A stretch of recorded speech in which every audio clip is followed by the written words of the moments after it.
year, so I can see what a difference a year makes. Great crowd, really impressed with all the research and the questions that you guys have been asking. Of course, my challenge is to give you a tour of the role of nuclear networks already 6-7 minutes after the end of our session. So I'm going to try to hold time in abeyance, I guess.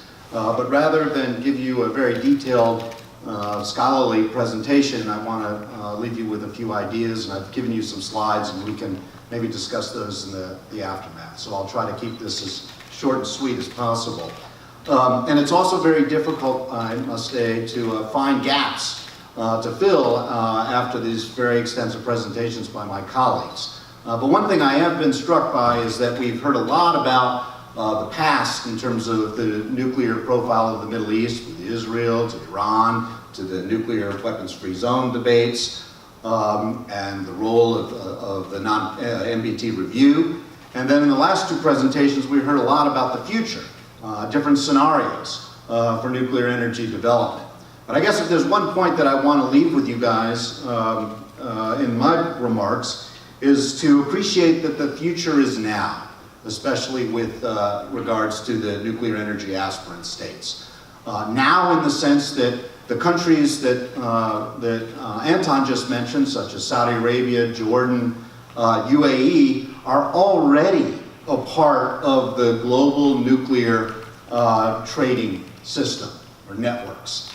We're not just waiting for which reactor is going to be built in 10 years or whatever it's going to be. They are at present part of the current trading system with respect to nuclear materials and technologies and components.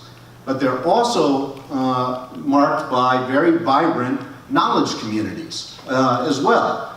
And these are also very vibrant and varied across these states. So in the few minutes that I have, I want to talk a little bit about that. But the way that we can understand the nature of this integration into these global trading systems and the emergence and the vibrancy of these knowledge networks is to really adopt a different analytical heuristic for appreciating these things. Up to now, generally we've been thinking about trade in terms of from point A to point B.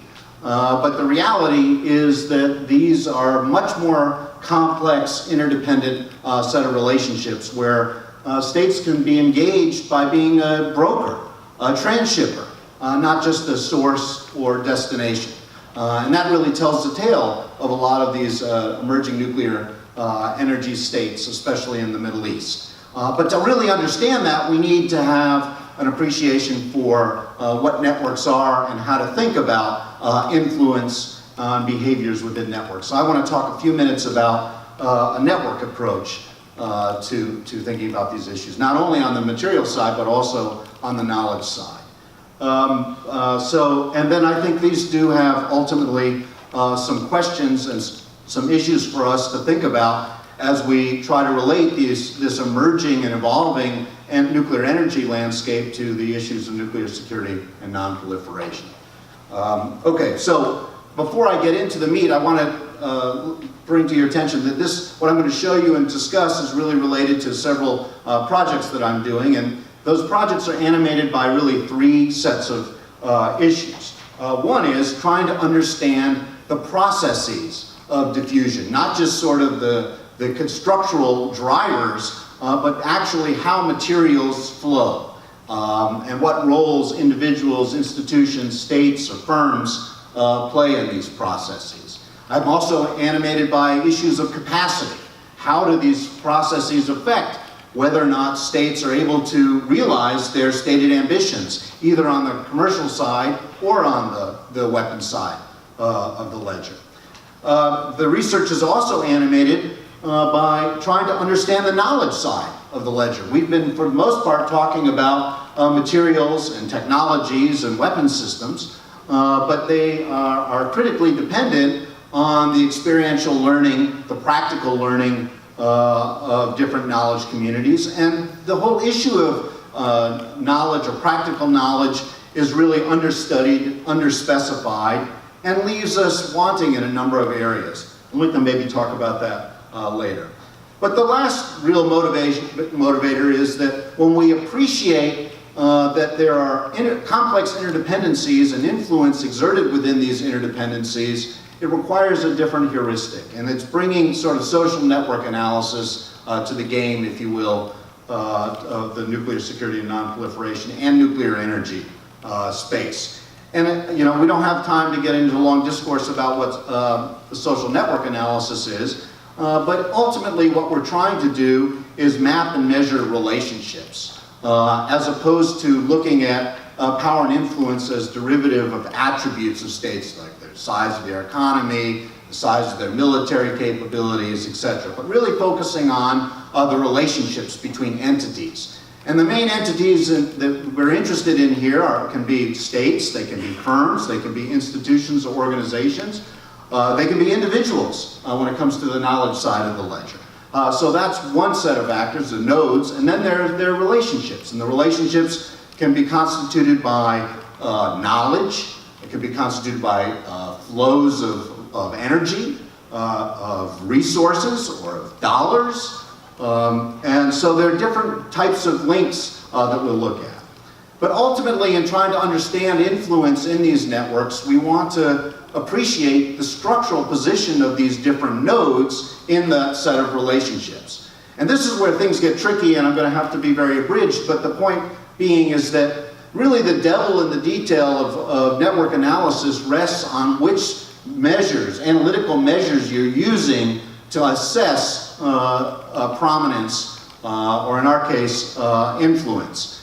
And so that's a very difficult challenge, but you have to pay attention to it. And most of the work that we're looking at here looks at what is called betweenness. And it looks at how important an actor, be it a firm or a country or an individual, is to the interaction of other parties. We'll talk a little bit about that. And of course, another issue that's raised by network analysis is understanding the character of the relationships between parties.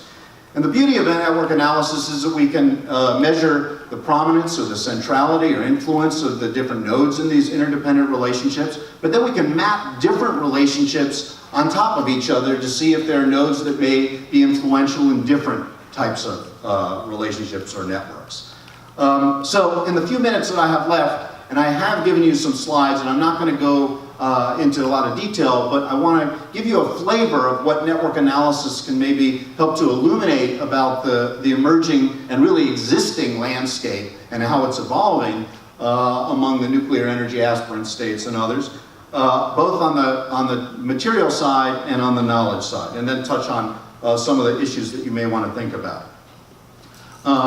So the next 4 slides really try to capture on the material side the magnitude and the prominence of these different actors. And we're primarily looking at, in this research, UAE, Saudi Arabia, and Jordan. And one of the things that stands out when you look at the volume of trade going in and out of the Middle East, you see that really UAE stands out as a very prominent entity. And this is not putting any metric on the relationship, it just looks at volumes. And you can see that the UAE plays a very important role as both an importer and an exporter, more so than Saudi Arabia or Jordan.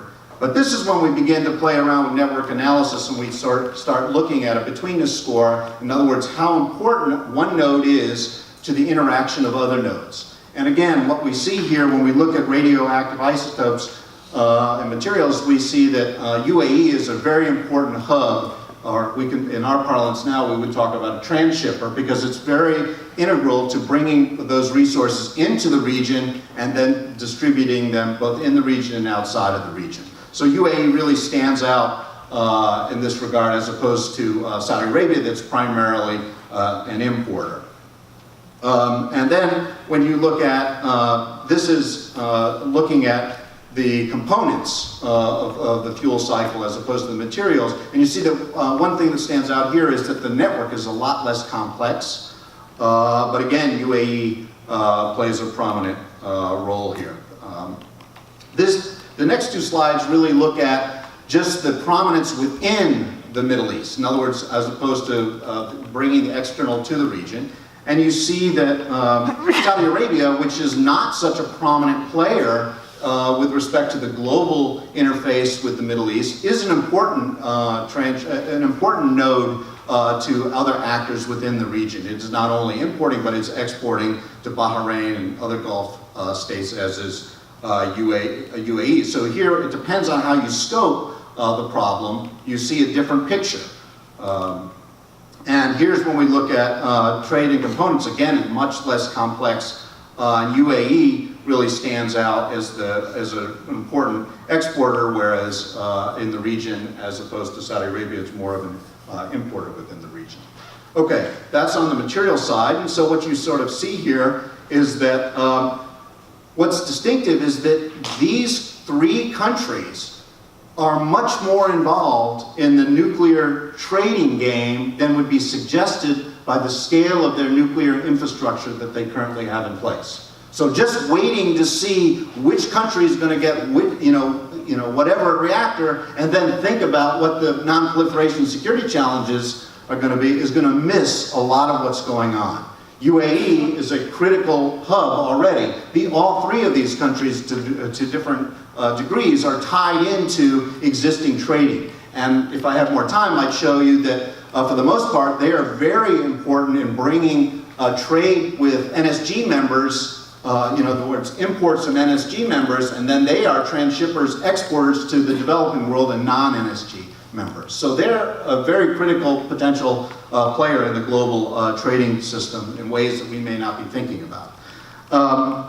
And they all have different strategies. Now, let's turn a little bit to the knowledge side of the ledger, and there's a lot to go in here, but if we go to the slide 16, it gives you a sense of what we're actually looking at. Here we're trying to identify about 80 or 90 terms that are related to research across the nuclear fuel cycle. We're looking at what's called metadata, which is the authorship and different relationships that are pulled from abstracts and titles in the web of science to see who's doing what with whom. How do we understand what these knowledge communities are? And we're actually only looking at repeated interaction, because the assumption is that it's through repeated interactions you're going to get practical knowledge more than explicit knowledge.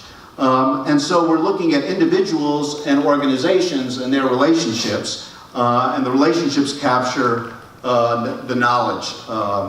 And we have different entities that we're looking at, different networks. We're looking at networks of individual researchers, networks of organizations, state organizations, and Nonproliferation networks we've also added.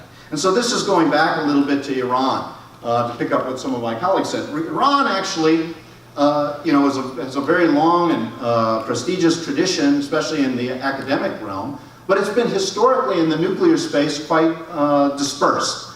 And you see a lot of isolates on the edge. It's not a very dense, it has historically not been a very dense network of scholars working on these issues. And they've tended to rely on state institutions to link them together. And for the most part, research is going on. Again, this is academic research. This is not sensitive. This is across the fuel cycle. Does generally not intersect with those yellow proliferation networks. And this is juxtaposed to historically Pakistan, which is a smaller in terms of numbers of authors and links networks, but very densely, historically very densely connected and overlapping with proliferation networks, and you can think of AQ Khan as really the epitome of that. But these two slides give you, sets of slides give you a sense of how reliant researchers in Iran initially were on government institutions to link them together. But let me tell you, the Iran of 1980, 1992 is not the Iran of today. Scientists are much more directly linked in interacting and don't rely so much on state institutions for their interaction. This may be something we think about in a post-JCP or an extra JCPOA world, because we haven't really thought about knowledge, and knowledge may be very critical to the efficiency of absorbing technologies as well as to developing indigenous programs. And as a result, we see a very different situation here. This is actually a fun little slide. I don't like putting people's names on anything, but this person I Couldn't resist because it was identified as a known proliferator. And so we wanted to see how connected this person was to the knowledge community. And we see actually on the right that is very much on the periphery of the individual scientists. On the left one shows you they did have connections to some of the institutions, but in terms of the science, the known science community, really on the periphery. This may be suggestive of that rolling up individuals who we think are involved in the proliferation network may not get to some of the scientific networks. In other words, these are very different challenges potentially. This is looking at Saudi Arabia, Jordan, and UAE, and I guess the main takeaways here is that UAE stood out as an important transshipper on the material side, but it's really Saudi Arabia that has quite a dense and connected knowledge community, much larger than UAE, which is very dispersed and reliant on some government institutions for different interactions. And so there are a number of other things that we can talk about, but about these.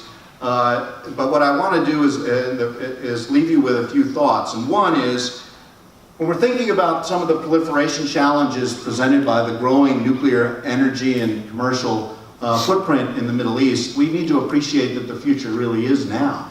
That these countries are very much tied into global trading networks, much along the lines that John was talking about yesterday vis-a-vis North Korea. That they have very different profiles, and their strengths vary on the material and the tacit knowledge side. Tacit knowledge has really not been a focus of nonproliferation and nuclear security to date, and this may be something we want to think about, especially as we see the indigenization route that Francesca mentioned materialize in Iran, which, as I mentioned today, is very different than in the past. And that ultimately known proliferators and focusing on those that are strictly involved in the nuclear weapons programs that we know may not tell us very much about really the capacities of these countries. And that we need to really begin to not only map these different knowledge communities and trading communities, but then mesh them with different nuclear security behavior and non-proliferation behavior. And I'll talk a little bit about that, I guess, in my remarks in the second panel. So with that, let me stop and try and keep us a little bit on the schedule. Thank you, Professor. So, now we have 4 fantastic presentations, which already gave us answers to 3 outstanding questions that these organizers have identified.